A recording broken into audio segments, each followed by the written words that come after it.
আসসালামু আলাইকুম ভিউয়ার, সবাই কেমন আছেন? আশা করি ভালো আছেন। সবাইকে শুভ সন্ধ্যা শুভেচ্ছা। তো আজকে সন্ধ্যার সময় নতুন একটা আয়োজন করলাম। আয়োজনটা হলো কাঁকরোল দিয়ে চিপস বানাও। তো কাঁকরোলের চিপস খেতে অনেক সুস্বাদু, সেই স্বাদ খেতে। তো সন্ধ্যার সময় কোনো কাজ কাম নাই, ফ্রি টাইম। তো আমরা 4-5 জন মিলে ভাবলাম যে কিছু একটা খেতে হবে সন্ধ্যার সময়। তো আমরা 4-5 জন মিলে 1 কেজি কাঁকরোল আনলাম। কাঁকরোল এনে এই যে দেখতে পাচ্ছেন, কাঁকরোল পিস পিস করে এবং সুন্দর করে ধুয়ে এখন বিরিয়ানির জন্য লুয়ারিতে দেওয়া হয়েছে। তো মোটামুটি আস্তে আস্তে চিপস ভাজা হয়ে যাচ্ছে। তো দেখি কীরকম হয়।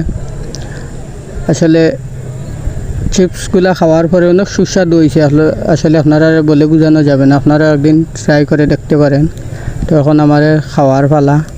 সাথে আছেন তরিকুল, আজম আলী, এরপরে আমাদের ডাক্তার জসিম মামাও ইয়া শরিক হয়েছেন, এরপরে সুয়াগ আছেন যিনি এখানে বাবুর্চি। তো আজকের দায় আমি বাবুর্চি আসলাম।